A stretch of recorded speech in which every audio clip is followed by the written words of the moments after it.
안녕하세요. 저는 딸아이 하나를 홀로 키우고 있는 30대 여성입니다. 서양글 읽는 걸 스트레스의 하나로 여겼는데 제가 이렇게 서양글을 작성하게 될 줄은 꿈에도 몰랐네요. 저에게 이런 말도 안 되는 일이 일어날 줄이야. 그래도 이혼 과정이 잘 마무리가 되어 이제야 한시름 놓게 되어 이렇게 여러분께 제 이야기를 들려줄 수 있게 됐어요.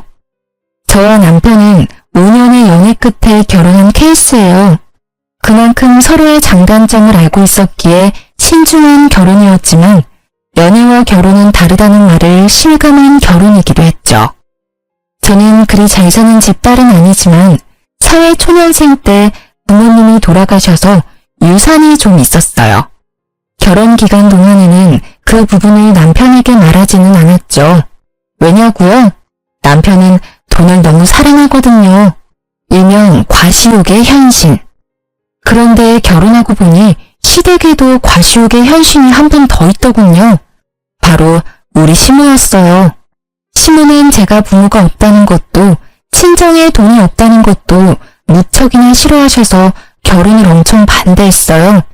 그때 그냥 관뒀어야 했는데 제가 콩깍지가 단단히 쓰였는지 그때는 그놈이 좋아서 빨리 결혼이 하고 싶었죠. 그때 나로 돌아간다면 절대 하지 않을 결혼이라는 선택. 그 선택 이후 제 삶은 180도로 달라졌어요. 결혼 직후 알게 된 그놈의 다른 얼굴은 몽팽이였어요. 그리고 잡은 물고기는 거들떠도 보지 않는 쓰레기 같은 인간이기도 했죠. 남편의 그런 모습은 제가 시모와 부딪힐 때마다 드러났어요. 제일 처음 남편의 다른 모습을 느꼈을 때는 임신 전으로 그 당시 저는 간호사로 일하고 있었죠. 제가 일하던 병원은 환자가 많아 바쁜 곳이었고 매일 아침 8시부터 저녁 7시까지 일을 하고 집에 돌아가면 집안일 하기도 힘들 정도였어요. 장시간 서 있고 말해야 하고 웃어야 하고 신경을 곤두세워야 했으니까요. 신혼여행을 다녀오고 복귀를 한 날 오후 시모에게 전화가 왔어요. 예, 너 반찬 좀 만들어서 오늘 저녁에 우리 집에 갖다 주고 가. 반찬이요? 귀 먹었니? 한 번에 알아듣지도 못해. 사오지 말고 만들어서 와. 저는 힘든 놈으로 장을 봐서 반찬을 만들어 시모의 집으로 갔습니다. 이미 시간은 9시가 훌쩍 넘어 있었어요. 어머님, 반찬 만들어 왔어요. 넌 왜 이렇게 늦어? 식탁 위에 반찬 올려놔라. 반찬을 올려놓자 시모는 손에 일회용 장갑을 끼고는 젓가락을 들고 왔어요. 그러더니 제가 만든 반찬의 냄새를 맡고 한 입씩 맛보더군요. 어쩜 이리 하나같이 맛이라고는 없니? 이래가지고 내 아들 아침밥이나 제대로 만들어주겠어? 그러면서 제가 보는 눈 앞에서 제가 방금 만든 반찬을 음식물 쓰레기통에 탈탈 털어넣기 시작했어요. 그리고 그걸 보는 제 멘탈도 탈탈 털리고 있었죠. 부모 없는 건 티가 안 날래야 안 날 수가 없어. 배운 게 없으니 음식 맛이 이 모양이지. 너 내가 됐다고 할 때까지 월, 수, 금 반찬 만들어서 와. 내가 지정하는 걸로. 알았지?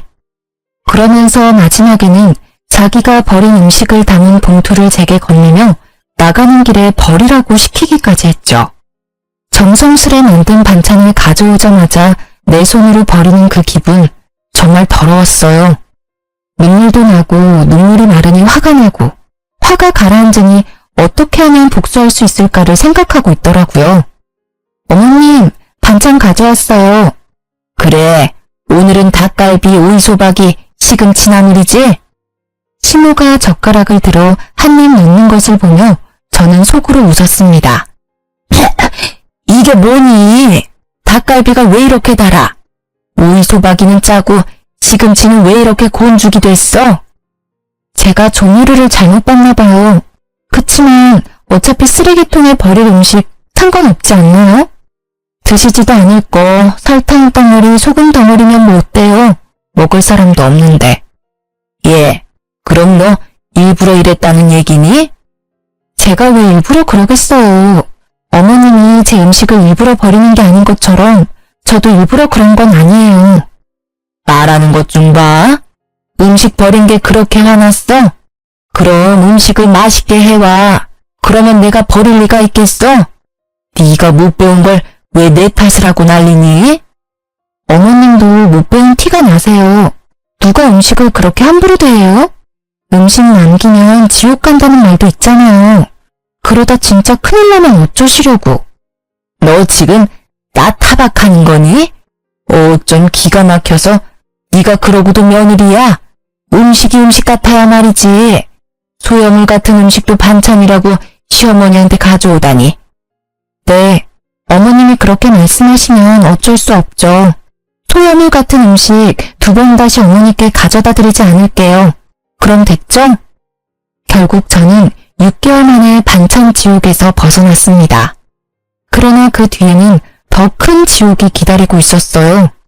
육아휴직 중에 시모의 호출로 시작된 그 일이요. 너 오늘 쇼핑하는 때 따라와라.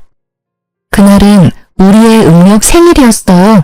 그래서 저는 시모가 손녀 생일 선물이라도 사주려나 보다 싶어서 따라 나섰죠. 애를 맡길 곳이 없어 어린이집에 맡겨두고 백화점으로 갔어요. 너 뭘 그렇게 멀뚱멀뚱 쳐다봐? 빨리 들어. 아니, 자기는 손이 없고 발이 없는지 저에게 짐을 들도록 시키더라고요. 뭐 거기까지는 그나마 좋게 봐줄 수 있었어요. 백화점에서 몇 보따리를 사서 나온 시모가 이번에는 자신이 가던 정형외과로 향했어요. 시모는 족저근막염이라는 걸 앓고 있는데 잘 낫지 않아서 정기적으로 정형외과를 방문하고 있었어요. 그런데 그날따라 한 간호사와 트러블이 잦더라고요. 저는 하녀처럼 옆에 붙어서 다니고 있었기에 시모의 과도한 요구와 간호사의 불친절이 만나 싸움판이 벌어진 것을 구경하고 있었죠. 아가씨, 여기는 왜 금액이 이렇게 비싸? 저번에 다니던 곳은 이곳 1회 금액으로 2회를 할 수 있을 정도였는데 너무 과잉 청구하냐? 간호사는 보기 드문 미인이었어요. 한 번 보면 잊기 어려울 정도로 존재감이 넘치는 얼굴이었죠. 그녀는 시모에게 밀리지 않고 더 당당하게 말했어요. 환자분, 그러면 그 병원 가시면 되잖아요. 왜 다른 병원 와서 남의 병원이 이렇다 저렇다 떠드시는 거예요? 싫으시면 여기 오지 마세요. 그 병원이 뭔가 마음에 안 들었으니까 여기 오셔놓고 무슨 불평불만이 그렇게 많으세요. 시모 못지않은 드센 기운의 간호사는 시모를 납작하게 눌러버렸죠. 배 파랗게 어린 게 두 눈 부릅뜨고 말하는 것 좀 봐. 어른한테 그게 할 소리야? 너 내가 원장한테 말해서 여기 그만두게 만들어줄 테니까 딱 기다리고 있어. 으름장을 놓는 시모의 말에도 그녀는 내내 성의 없는 말투로 일관했고 결국 시모는 화가 머리끝까지 났습니다. 그런데 엉뚱하게도 그 간호사가 키운 불똥이 제게 튀었죠. 오늘은 저녁 먹고 들어갈 거야. 그 말에 저도 출출함을 느꼈기에 시모를 따라 안으로 들어갔어요. 그런데 갑자기 시모가 이상하다는 얼굴로 저를 쳐다보더군요. 왜 그러세요, 어머니? 넌 왜 따라와? 네? 난 너랑 같이 밥 먹기 싫어. 나도 밥 편하게 좀 먹자. 네 얼굴 보면서 먹으면 체할 것 같아서 그래. 넌 밖에서 짐이나 지키고 있어. 그 순간 진짜 손이 벌벌 떨리는 게 시모의 뺨을 날려버리고 싶은 기분을 참느라 심호흡을 몇 번이나 했는지 몰라요. 짐이나 지키고 있어라. 아우 진짜. 시모만 아니면 저도 아까 그 간호사처럼 대꾸해주고 싶을 정도였죠.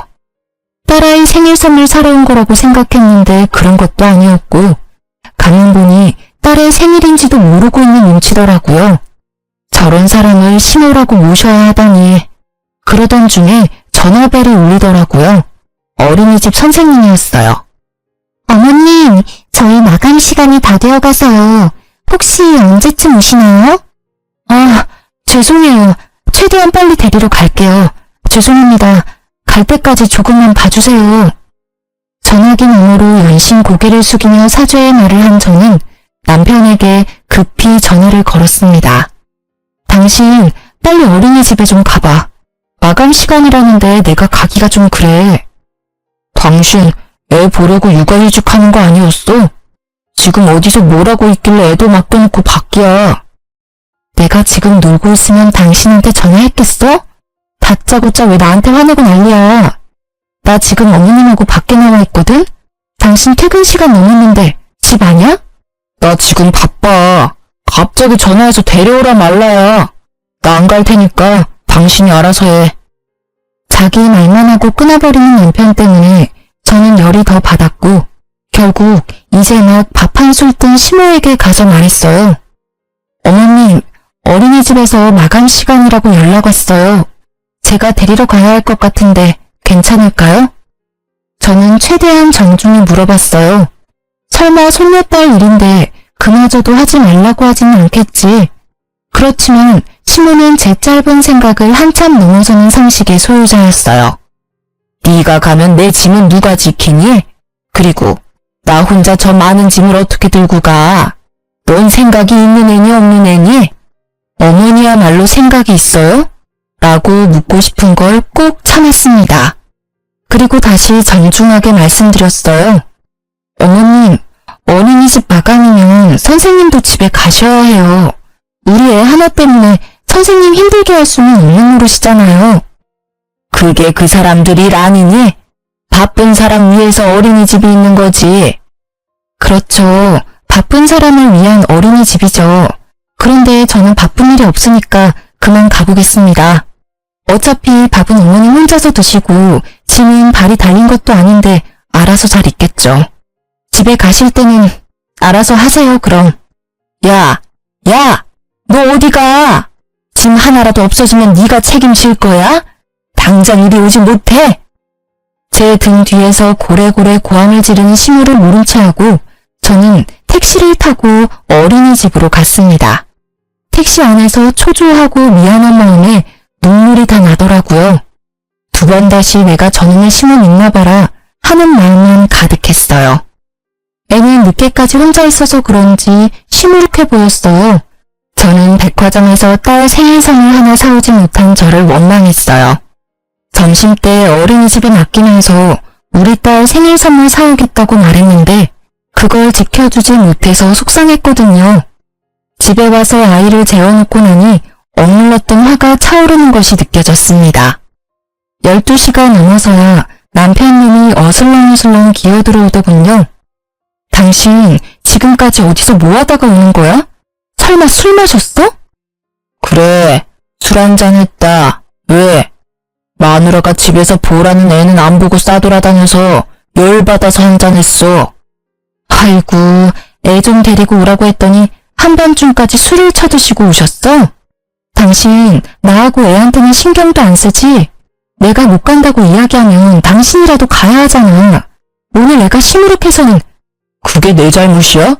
따지고 보면 당신이 육아휴직하면서 집에서 쉬는 주제에 빨빨거리고 돌아다닌 게 잘못이지.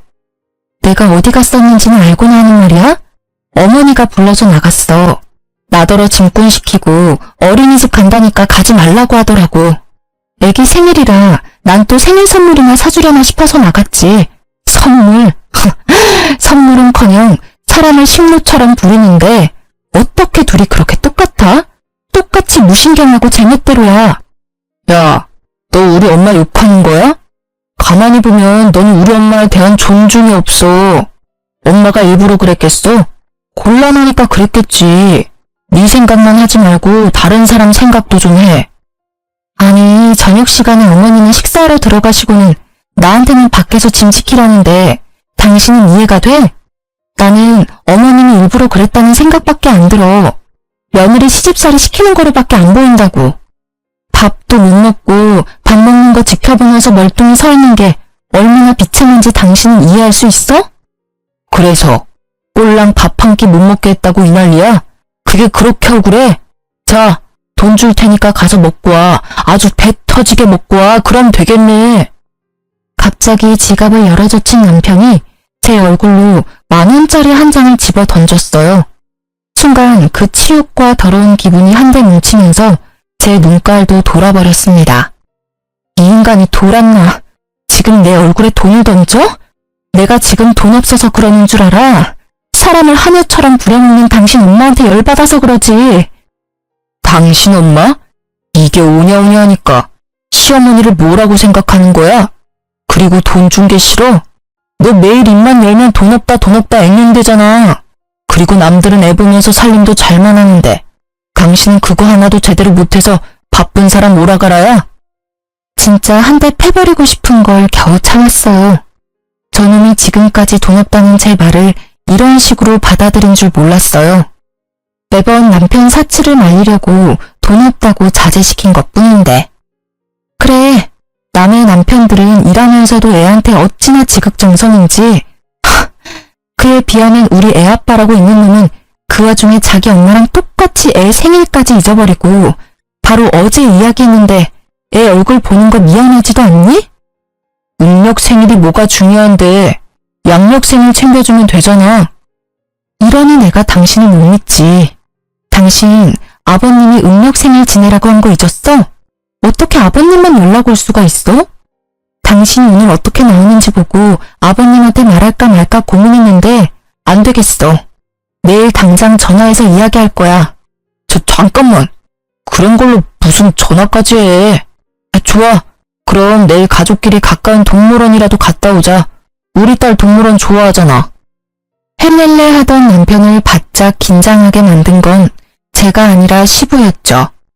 남편은 시부가 운영하는 작은 회사에서 관리직이라는 명목뿐인 직급으로 일하면서 월급을 받고 있거든요. 게다가 월급 외에도 손녀 용돈이라는 명목으로 매달 몇십만 원씩 주셔요. 몰래 저한테는 따로 용돈도 주시고요. 그만큼 시부는 며느리와 손녀딸에게 잘해주셔요. 진짜 남편님한테 화나면 다 때려치고 싶다가도 할아버지 품에서 방긋방긋 미소 짓는 딸 생각에 내가 참자고 포기할 때도 있었어요. 제발 정말로 이제 좀 잘하자. 그리고 당신 어머니한테 말 좀 해줘. 매번 불러내시면 이번에는 진짜 아버님께 말씀드릴 테니까. 그래, 내가 엄마한테 전화해서 잘 처리할게.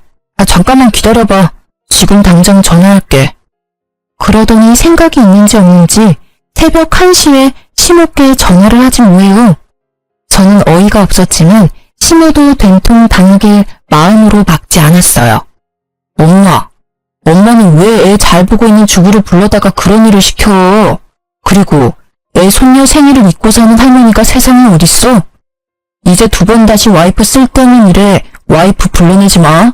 한 번만 더 그러면 아버지한테 이를 거야. 유치하기 이를 데 없는 아버지에게 이른다는 협박이 이 집에서만은 만능이었어요. 게다가 오밤중에 자기 엄마한테 전화해서 전화리를 치다니. 그래도 제 속은 시원하긴 하더군요. 야, 너 네 안사람 얘기 듣고 이러는 거니? 나도 걔 때문에 힘들었어. 짐꾼으로 불렀는데 휙 가버리고 결국 택시기사님이 옮겨주셨잖니? 엄마, 와이프가 무슨 짐꾼이야? 결국 목소리 큰 놈이 이긴다고 목소리도 크고 막무가내인 남편놈에게 시모가 졌습니다. 데리고 다녀서 미안하다는 말을 끝내 하게 만든 남편이 전화를 끊으며 씩 웃었지만 저는 웃지 못했어요. 아까 전에 남편이 던진 10,000원의 기억이 계속 머릿속에 남아있었으니까요. 그래도 이때는 이혼까지 생각하진 않았어요. 양친이 없는 제게 가족은 바꿀 수 없는 소중한 것이라는 생각이 머릿속에 가득했으니까요. 그런 제게 이혼의 계기를 심어준 건 다른 사건 때문이었어요. 딱 하루 양친의 성묘를 가기 위해 남편의 차를 빌렸을 때였어요. 그날도 남편은 바쁘고 애를 봐줄 사람은 없어서 제가 아이를 데리고 가야 했거든요. 카시트가 있는 남편 차에 올라탔다가 아이가 떨어뜨린 장난감을 주워주려고 고개를 숙였는데 제 눈에 뭔가 반짝이는 게 보이더라고요. 들어 올려보니 팔찌였어요. 저는 액세서리를 별로 좋아하는 편이 아니라 제 것은 분명히 아니었는데 그 여성이 착용할 것 같은 디자인은 납골당 다녀오는 내내 찝찝하게 머릿속을 맴돌았어요. 설마 이놈이 바람까지 폈겠어? 아니야, 직장 동료가 회식 때 탔다가 흘린 걸지도 모르지. 고민하던 저는 정면 돌파를 선택했어요. 여보, 당신 차에 팔찌가 있는데 누구 거야? 어? 어떻게 생긴 건데? 내 차에 있는 거면 엄마 거 아닐까? 생각보다 태연하게 답하는 남편의 모습에 의심이 살짝 누그러졌지만 혹시 몰라 신호의 집으로 향했어요. 남편 말이 맞다면 어머니한테 돌려주는 게 맞으니까요. 어머님, 혹시 이런 팔찌는 얼마 정도 할까요? 내가 그걸 어떻게 알아? 근데 너 팔찌 샀니? 애 보는 엄마가 무슨 팔찌야? 게다가 딱 봐도 싸구려처럼 보이는데. 하긴 너한테는 딱이긴 하네. 말 한마디 한마디에 빈정거림을 싣는 재주를 가진 신호를 제쳐두고 저는 제게 거짓말을 한 남편에 대한 찜찜함을 견딜 수 없었어요. 팔찌에 대해 알아보니 요즘 젊은 사람들이 선호하는 브랜드라고 하더라고요. 그날 저녁 저는 남편에게 팔찌에 대해 물었어요. 이 팔찌 어머님 거 아니라는데? 당신 혹시 어린 여자 맞나? 딱 봐도 젊은이들이나 할 법한 팔찌잖아. 무슨 소리야. 엄마가 아니면 직원들 중에 누가 떨어뜨렸겠지. 난 진짜로 결백해. 못 믿겠으면 전화 내역, 문자 내역 다 봐봐. 나 목욕하고 올 때까지 열심히 찾아봐. 어차피 아무것도 안 나오겠지만. 그 말을 끝내고 남편은 진짜로 제게 폰을 맡기고는 욕실로 갔어요. 진짜 아닌가? 하며 폰을 뒤지는데 정말 아무것도 없더라고요. 남편에게 미안한 짓을 했다며 뒤로 빠져나오려다 저도 모르게 스팸 차단된 메시지를 들어갔는데 우와, 상간녀와의 불륜 메시지가 끝도 없이 이어지더라고요. 보니까 스팸 차단된 번호는 이 차단된 메시지 내역으로 들어가야만 볼 수 있는 거였더라고요. 내가 못 찾았다면 끝까지 발뺌했을 남편에게 열이 받았지만 일단 먼저 사진부터 쭉 찍었어요. 읽는 것보다는 증거부터 남겨야 하니 후다다닥 찍었죠. 그때 내 눈에 들어온 메시지. 오빠, 택미가 늦어져. 딱 보니 갈 때까지 간 것 같은 이 문자. 빡친 저는 사진 다 찍고 남편 폰을 원래대로 돌려놨어요. 그리고는 제 폰의 녹음 기능을 켜고 놈이 나오기를 기다렸죠. 당신 폰 진짜로 내가 뒤져봐도 돼? 정말 맹세코 바람 안 폈다고 말할 수 있어? 당연하지. 나는 떳떳해. 다 뒤져봐도 돼. 내가 허락할 테니까 마음대로 봐. 남편님의 허락도 맡았겠다. 저는 알겠다고 하고 뒤지는 신용만 했습니다. 그리고는 아무 말 없이 안방으로 가 누웠죠. 옆에서 거봐, 없지? 하며 의기양양하게 웃는 모습에 한 대 팰까 했지만 참았어요. 마지막 결정적인 한 방을 위해 정말로 영혼까지 끌어모아 참았습니다. 그놈이 출근하고 저는 바빠졌습니다. 찍어놓은 수십 장의 사진을 분석해야 해서요. 그러다 보니 주소를 찍은 문자가 있더군요. 그런데 그 문자 주소가 눈에 익었어요. 어머님이 다니는 정형외과 주소였거든요. 저는 잠시 고민하다가 정형외과로 갔습니다. 그리고 간호사들이 앉아있는 안내 데스크에서 이렇게 말했죠. 며칠 전에 요 앞에서 팔찌를 하나 주웠는데 혹시 주인이 계신가요? 제 것 같은데요. 그렇게 나서는 여자의 얼굴을 보고 저는 속으로 깜짝 놀랐습니다. 심호와 대판 싸운 그 불친절한 간호사였거든요. 저는 속으로 숨을 삼키고 확인했어요. 진짜 주인인지 모르니까 팔찌가 어떻게 생겼는지 설명해 주시겠어요? 똑같으면 제가 드릴게요. 로즈골드의 체인이고요. 꽃 모양이에요. 큐빅이 꽃에 4개 정도 박혀있고. 정확한 설명이었습니다. 저는 드디어 남편놈과 바람핀 상간녀를 잡았어요. 그러나 당장 그 앞에서 난리치지는 않았어요. 그러면 복수가 아니잖아요. 저는 그녀에게 돌려주고는 전화번호를 하나 받아놨어요. 상간녀가 제게 뭐라도 사겠다고 하길래 지금은 안 되니 나중에 제가 전화하면 와달라고 했죠. 이것도 인연인데 친하게 지내자면서요. 그리고 집에 돌아와 남편을 기다렸습니다. 그날도 남편은 상간녀를 만났는지 엄청 늦게 오더군요. 당신 바람 폈지? 무슨 헛소리야. 아니라고 몇 번을 얘기해? 그런데 어떡하지? 나는 이미 증거를 잡았는데. 뭐? 그런 게 있을 리가 없잖아. 그녀는 눈에 띄게 당황하고 있었어요. 그 모습은 틀림없는 불륜남의 불안함이었습니다. 그때 보여준 당신 폰에서 봤어. 스팸으로 차단된 문자에 고스란히 찍혀있던데 내가 못 찾을 줄 알았나 봐. 이 나쁜 놈아. 애한테 신경도 안 쓰고 늦게 쏘다니더니 바람을 펴? 이제 애가 1살이다.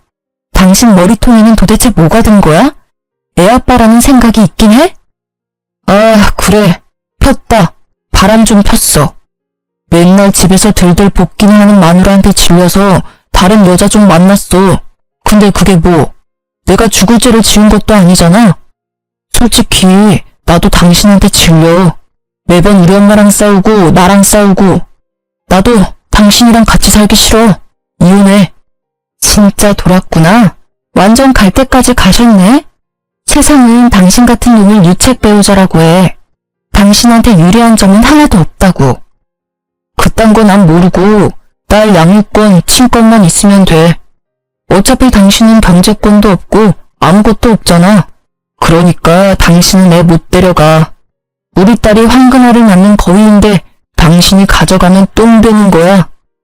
에라 이 미친놈아. 딸을 돈 버는 기계로 생각해? 아버님이 주시는 용돈 때문에 애 데려가려는 거면 절대 못 데려가. 이혼하자고? 그래. 내가 못할 줄 알아. 이혼해. 소송 걸고 엉망진창으로 같이 싸워보자. 어? 지금 당장 어머님 댁으로 같이 가. 가서 이혼하겠다고 말씀드리고. 화가 머리끝까지 난 저는 시모 집으로 가는 차 안에서 시부와 상간녀에게 문자를 보냈습니다. 시모의 집 주소를 보내면서 지금 이쪽으로 오라고 말이죠. 갑자기 너희들 무슨 일이야? 둘이서 같이. 어머님, 저희 이혼하기로 했어요. 제가 말을 꺼내자마자 시모의 얼굴빛이 확 달라지며 눈을 반짝이더군요. 저는 속으로 웃었습니다. 남편놈의 상간녀가 누구인지 알고도 이렇게 좋아할 수 있을까요? 어머, 얘 잘됐다. 너희는 아무리 봐도 안 맞았어. 어쩜 잘 생각했어. 어머님, 안 맞아서 헤어지는 게 아니라 이 사람이 바람 펴서 헤어지는 거예요. 바람? 너 진짜 바람 폈니? 그건 곤란한데. 저는 시모가 맞받아칠 줄 알았는데 시모는 답지 않게 당황스러운 표정을 지어 보였습니다. 곤란한 게 아니라 잘못된 거죠. 어머님은 아들을 어떻게 키우셨길래 그걸 당당하다고 말하는 거죠? 얘는 말은 똑바로 해. 사람이 바람을 피우는 데는 원인 제공을 한 너한테도 문제가 있어. 제가 무슨 원인 제공을 했어요? 제가 제발 좀 여자 만나라고 이 인간한테 여자를 들이밀기를 했어요? 아니면 여자한테 우리 남편 좀 만나달라고 빌기라도 했어요? 말을 참 이상하게 하네요? 잘못은 이 새끼가 했는데 왜 제 탓을 하세요? 네 꼴을 좀 봐. 그걸 나한테 물으면 내가 뭐라고 해야 하니? 네가 이렇게 추레하게 다니니까 네 남편이 바람을 피우지. 얼굴이 못생겼으면 돈이라도 많던가. 세상에 하고 많은 여자 중에 꼭 골라도 이런 애를 골라서는 그래도 이제 헤어진다니 다행이구나. 그게 무슨 소리야? 방문이 열리고 시부가 들어왔습니다. 시부의 얼굴이 열을 받아 벌겋게 달아올라 있었고 시모의 얼굴은 새파랗게 질렸습니다. 야, 너 바람 폈어? 진짜 바람 펴서 며느리랑 헤어지는 거야? 그게 바람을 핀 게 아니라 성격이 안 맞아서 헤어지는 거예요. 매번 엄마랑 싸우고 저랑도 안 맞고. 대신 애는 제가 데려올 거예요, 아버지. 아버님, 그에게 상간녀가 있더라고요. 이게 바람핀 게 아니면 뭐겠어요? 그 여자랑 결혼하겠다고 저랑 헤어지겠대요. 멍청한 놈, 전화에 몹쓸 놈. 핏줄 어디 안 간다더니 지 엄이랑 똑같은 짓을 해? 네 엄이랑 내가 왜 별거 중인지 몰라서 그런 짓을 해? 여보, 지금 며느리는 저희랑 급이 안 맞아요. 친정에 부모도 없고 돈도 없고 그렇다고 예쁘기나 해요? 그 입 좀 다물어. 당신 그 바람기로 내가 받은 고통, 이번에는 당신 자식이 제 아내한테 그대로 저지르고 있어. 당신은 느끼는 게 없어? 그러고도 당신이 어미야? 아버지, 이 사람이 매번 어머니랑 싸워서. 내가 바보냐? 며느리한테 다 들어서 이미 알고 있다. 하나부터 열까지 네 어미와 네가 잘못한 짓을. 네 어미가 그런 짓을 저지르면 너라도 네 처를 감싸고 위로해야지. 아이고, 자식 새끼라고 하나 있는 게 모질이가 따로 없어. 이유가 어찌 됐든 둘 다 이혼하기로 한 거 그냥 허락해주고 재혼시켜줘요. 새로 들일 애는 집도 꽤 살고 애도 참아대요. 이놈의 옆했네. 끝까지 반성은커녕 불난 집에 부채질만 해? 좋아. 그렇다면 나도 이제껏 질질 끌어온 일을 해결해야겠지. 오늘부터 당신에게 주던 돈은 다 끊을 거야. 아니 여보, 그럼 저더러 어떻게 살라는 말이에요? 그리고 너, 내일부터는 다른 직장 구해봐. 내 회사에 네 자리는 이제 더 이상 없을 거다. 아버지, 일을 그만두게 하신다뇨. 한 번만 봐주세요. 뭐? 봐줘? 나는 이미 결정했다 이놈아. 이 집안의 바람으로 이런 일 일어나는 건 마지막이어야 할 거야. 아니면 내가 진짜로 이번에는 당신이랑 이혼하고 아들놈 호적에서 파버릴 테니까. 아버지, 아버지는 도대체 누구 편이에요? 내가 저 여자랑 안 살겠다는데 왜 아버지가 이 난리시냐고요. 이놈이 그래도 제정신을 못 차리지. 내가 왜 난리냐고? 내가 내 손녀딸 할아버지라서 그렇지. 니놈한테 무슨 아빠 자격이 있어? 귀한 딸 팽개쳐놓고 여자 만나러 다니는 꼴이 어떻게 둘이 똑같아? 시부의 분노에 찬 고함 소리가 끝나자마자 벨이 울렸어요. 저는 후다닥 뛰어나가 상간녀를 안으로 들였습니다. 제가 부탁한 순대 사오셨네요? 고마워요.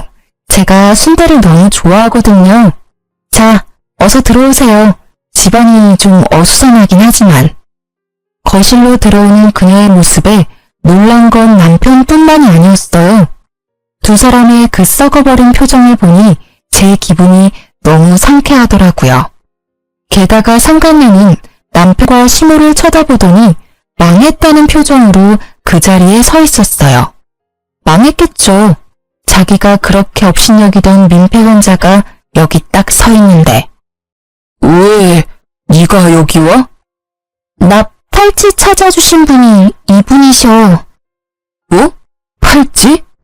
그래, 그 팔찌. 망할 당신이 나한테 거짓말했던 그거 어머님 거 아니었더라? 그래서 내가 주인 찾아줬어. 그리고 이참에 여기에 불렀지. 관계자들 다 모였으니까 이혼 얘기 이제 해보자고. 제 말이 끝나기도 전에 시모는 발광을 했습니다. 거의 발작 수준이었죠. 그것도 이해는 가요. 시모를 하찮게 여긴 간호사잖아요. 물론 하찮은 사람이긴 하지만 대놓고 그런 대우를 당한 게 처음이라. 예, 너 만난다는 여자가 이 여자야? 미쳤어, 미쳤어. 이 여자 절대로 안 돼. 도대체가 너는 보는 눈이 왜 이렇게 없어? 게다가 순대 내가 제일 질색하는 걸 들고 왔잖아. 엄마가 어떻게 얘를 알아? 두말 안 해. 나는 이 애는 허락 못해. 같은 값이면 그나마 조금이라도 순종적인 며느리가 낫지. 어머님, 제가 왜 남아있으리라고 생각해요? 저 나갈 건데요. 이제 와서 버스 잡아도 늦었어요. 저도 두 분한테 정이 뚝 떨어졌군요. 정말 어디 가서 이런 애들만 골라서 와? 좀 괜찮은 애를 데리고 와야 데리고 다닐 맛이 날 거 아니야. 상간녀는 잠시 주변을 둘러보는 듯 하더니 생각이 끝난 듯 말도 안 되는 말을 짓거리더라고요. 안녕하세요. 정하경이에요. 오빠와는 만난 지 1년 됐고 오빠와의 결혼을 진지하게 생각하고 있어요. 머리가 돌아버린 건지 원래 앞만 보고 사는 건지는 모르겠지만 아직 정식으로 이혼도 안 한 와이프 앞에서 당당하게 말하는 꼴을 보니 보통 꼴통은 아니구나 하는 생각이 들었죠. 그래요? 아직 이혼도 안 한 남자랑 결혼 생각을 하고 있어요? 부인 있는 남자랑 바람 펴놓고 상간녀라 그런지 얼굴에 철판을 깔았나 봐요. 세상의 모든 상간녀들이 다 그렇죠. 전 당당해요. 상간녀이기 전에 저와 오빠는 사랑하는 사이고 그걸 맡고 있는 사람이 아줌마니까요. 애를 빌미로 매번 협박한다는데 그게 아내가 할 행동인가요? 네가 뭘 안다고 입을 나불대? 애를 빌미로 협박? 네가 좋아하는 오빠가 그리 말하든? 웃기고 있네. 이렇게 순진한 아가씨가 여기 있네. 이보세요 상간녀씨. 당신 오빠는 기본적으로 애를 안 봐줘요. 애를 빌미로 협박? 당신 오빠가 애를 무서워할 것 같아? 정작 무서워하는 건 따로 있는데? 그리고 당신도 애를 가졌다면서 애를 빌미로 합법적인 남편한테 집에 관심 좀 가지라고 말한 와이프랑 애를 빌미로 애 있는 유부남 꼬셔서 결혼하자고 하는 상간녀랑 딱 봐도 누가 진짜 잘못한 건지는 뻔하지 않아? 그만해. 화경이 하는 말 다 100번 울어. 당신이 매번 딸을 방패잖아. 나한테 이렇게 하라 저렇게 하라 시키는 게 짜증났다고. 아이고 얇은 아셨네. 그래요? 니놈이 먼저 여자를 꼬셨어요? 그래서 잘하는 짓이다. 어? 어린 여자 임신시키고 나니 늙은 마누라는 필요 없다 이거지? 그래. 당신 같은 늙은 호박 나도 필요 없어. 헤어지자니까 왜 사람들을 불러 모아서 일을 크게 만드는데? 아, 제발 나랑 헤어져 줘라. 어? 알았어. 헤어져 줄게. 그치만 어머님도 아버님도 아셔야 하잖아. 우리가 왜 헤어지는지, 누구에게 잘못이 있는지, 누가 가정을 파탄냈는지. 말만 하면 다 내 탓이지. 그러는 너는 도대체 뭘 잘했다고 그렇게 큰 소리야? 나 잘한 거 없어. 그치만 잘못한 것도 없지. 나는 지금 횡단보도에서 신호 지키며 서 있다가 뺑소니 당한 기분이거든. 잘못한 게 없어? 매번 엄마랑 싸우고 나한테 이빨 들이댄 게 누군데? 엄마가 처음부터 당신이랑 결혼 반대할 때 알아봤어야 했어. 야, 돈 없이 커서 궁상 맞은 것도 하루 이틀이지. 어떻게 매번 돈 없다고 나를 들들 볶을 수가 있어? 망할 남의 편이 꺼낸 그 말이 비수가 되어 제게 꽂혔지만 저는 등 뒤에 칼 꽂을 생각에 기분이 더 좋아졌어요. 돈 없이 커서 궁상 맞은 나에게 몇 억의 유산이 있다는 걸 알면 이놈은 어떤 반응을 할까 싶었거든요. 솔직히 제가 상간녀를 부르고 남편을 부채질한 건 두 사람이 결혼했으면 하는 마음에서였어요. 저는 이 여자에게 주고 싶었어요.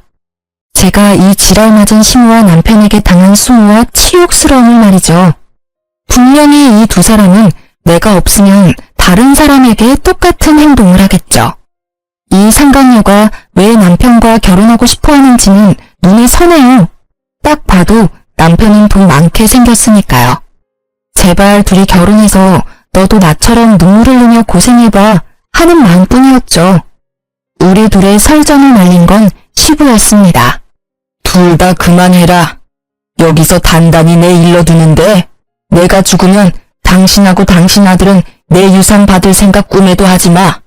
내 재산 반은 사회에 환원하고 반은 소녀딸에게 줄 테니까. 그 말만 남기고 시부는 떠났고 남겨진 두 사람은 설마 진짜 그럴 리가 있겠냐며 의외로 낙관적인 생각을 하더라고요. 그래서 제가 그들이 그런 생각을 못하게 진실을 알려줬습니다. 아버님이 저번에 변호사와 유언장 다시 작성했다고 하셨는데 다들 그건 잊고 계시네요. 거기 뭐라고 적혀있을지 궁금하지는 않으신가 봐요? 저는 그렇게 말하고 그 집에서 나왔습니다.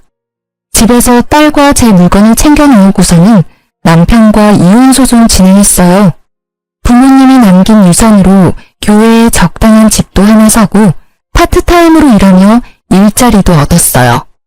그리고 제가 집을 샀다는 걸 어디서 들었는지 시모가 제 집으로 찾아왔더군요. 예, 잘 지냈니? 일하느라 애 보니 힘들지? 그래서 내가 반찬 좀 싸왔어. 시모의 몰골은 웃기지도 않았습니다. 언제나 명품을 휘두르고 있던 시모에게 명품이라고는 하나도 보이지 않았으니까요.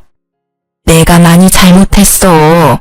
너한테 돈이 많았다면 미리 얘기하지 그랬어. 그랬으면 내가 그렇게까지 하지는 않았을 텐데. 아들도 많이 후회하더라. 그러니 다시 잘해보는 게 어떠냐? 이 집도 내놓고 우리 집으로 들어오고. 그리고 너 아직 네 시아버지랑 자주 만나는 것 같던데 그 사람한테 잘 얘기해서 나 용돈도 다시 받도록 해주고. 바뀐 줄 알았더니 하나도 바뀐 게 없더라고요. 사람 쉽게 바뀌지 않는다더니 어찌 이리 얄미운 부분은 그대로인지. 게다가 돈이 많았으면 나를 괴롭히지 않았을 거라는 그 생각이 정말 천박하고 예의 없는 생각이라는 걸 아직 모르더군요. 게다가 용돈을 다시 받을 수 있도록 해달라니. 제게 와서 할 말은 아니잖아요. 시부에게 가서 손이 발이 되도록 빌어야 할 일을 어째서 내게 책임 전가를 시키는지. 저는 쓰레기통을 가져와 시모가 가져온 반찬통 옆에 뒀습니다. 그리고 반찬통을 열어 하나하나 쓰레기통에 집어넣었어요. 반찬을 쌓으면 제가 용서할 거라고 생각했어요? 아이고, 뻔뻔한 것도 유전인가 봐요. 아주머니께서 당신 아들한테 저하고 헤어지고 다른 여자랑 잘해보라는 말 했을 때부터 모르는 연 끄는 거예요. 아시겠어요? 그러니 당장 나가세요. 결국 시모는 본전도 못 찾고 터덜터덜 나갔죠. 저는 소금을 들고 시모 뒤를 따라가 문 앞에서 밖으로 소금을 휙휙 쳤습니다. 아주 재수가 더러우려니 이런 일을 당하고. 제가 치는 소금에 어이없는 듯 바라보는 시모를 보며 저는 문을 쾅 닫았습니다. 속이 어찌나 시원하던지. 이 정도쯤 했으면 다시 찾아오지는 않을 거라 생각했는데 다음날 그 인간이 찾아왔더라고요. 남편은 집안에 들어오더니 생각보다 잘 사는 모습을 보고 놀란 것 같더라고요. 그러더니 그 짜증나는 낯짝으로 실실 웃으며 말하더라고요. 엄마가 당신 집에 다녀갔다는 이야기 듣고 들렀어. 잘 살고 있는 거 보니 좋다. 혹시 이혼 다시 생각해 볼 생각 없어? 당신이 원하면 나도 그 여자랑은 인연 끊을게. 내가 왜 당신 같은 놈이랑 다시 재결합을 생각해야 해? 이보세요, 아저씨. 정신 똑바로 차리세요. 지금 그 말부터가 이미 아웃이라고요. 뭐? 내가 원하는 그 여자랑은 인연을 끊어? 야, 이 모자란 놈아. 네가 최소한 나하고 재결합을 운운할 생각이었으면 그 여자랑 인연을 먼저 끊고 나한테 와야지. 순서가 한참 바뀌었잖아. 지금 살고 있으면서 무슨. 아서라. 네가 억만금을 들고 와도 너랑 다시 재결합은 안 해. 그러면 돈이라도 좀 빌려줘. 한 1,000,000원만. 미친. 나한테 돈 맡겨놨어? 그리고 왜 내가 너한테 돈을 빌려줘야 해? 내가 지금 당장 너한테 위자료 받아도 모자랄 판에. 그래, 이혼 소송하고 있으니까 막 가는 거야? 당신이 이렇게 돈 많이 있는지 몰랐지. 있었다는 걸 알았으면 나도 헤어지자고 하진 않았을 거 아니야. 이 말도 진짜 웃기다. 뭐? 돈이 있으면 헤어지자고 하지는 않았을 거라고? 그리고 상간녀랑 분류는 계속 했을 거고? 그게 더 지옥이었겠네. 이러고 보니 내가 너랑 이혼을 결심한 게 올해 들어 제일 잘한 일 같아. 당신이 맨날 돈돈거리니까 내가 다른 여자한테 간 거잖아. 그 부분은 당신이 잘못했다고 생각해. 나 모아놓은 돈도 없는데 일자리도 잃었어. 아버지가 퇴직하고 다른 데 알아보라고 해서. 퇴직금은? 그건 아버지가 내 차 가지고 가셔서 새로 차 샀어. 지금 당장 밥 사 먹을 돈도 없어서 힘들다고. 당신 돈 많아 보이니까. 진짜 달라지지 않은 그 허세와 과시욕에 저는 속으로 혀를 찼습니다. 퇴직금은 못해도 5천 정도는 됐을 텐데 또 비싼 차를 샀겠구나 하는 생각에 웃음이 났어요. 그 상간녀는 지금 속에서 얼마나 열불이 날까 싶어서요. 그래? 그럼 어쩔 수 없네. 자. 저는 가방에서 지갑을 꺼냈습니다. 그 손끝이 흥분으로 떨리는 걸 겨우 참았어요. 언젠가 다가올 이 순간을 위해 제 지갑 안에는 1,000원짜리 10장이 빼곡히 들어가 있었습니다. 저는 그 1,000원짜리 10장을 꺼내서 남편의 얼굴을 향해 시원히 뿌렸습니다. 배고프면 나가서 사 먹어 이 등신아. 정말 10년 묵은 채증이 내려가는 기분에 저는 숨통이 확 트이는 걸 느꼈어요. 1,000원짜리 세례에 제대로 열받은 남편은 저를 노려보더니 열받아 집을 빠져나갔어요. 그리고 시모에게 했던 대로 따라 나가서 소금을 휙휙 치고는 다시 집으로 돌아왔습니다. 그 뒤로 그 사람들은 제 집에 찾아오지 않았어요. 그 자존심만 센 인간들에게 저희 집은 치욕과 수치스러움의 기억이니까요. 나중에 시부에게 들어보니 시부가 시모 집을 팔아버리는 바람에 상간녀와 전 남편 시모가 함께 살게 됐나 봐요. 그 상간녀도 대단한 게 시부의 재력이 탐나는지 언젠가 시부가 전 남편을 다시 거둘 거라는 생각 때문이었는지 셋이 같이 살기로 했다더군요. 하지만 전 남편과 시모는 그런 상간녀를 저 대신 본이라고 생각했는지 하나부터 10까지 돈돈거리며 괴롭혔다더라고요. 제대로 빨대 꽂으려고 한 거죠.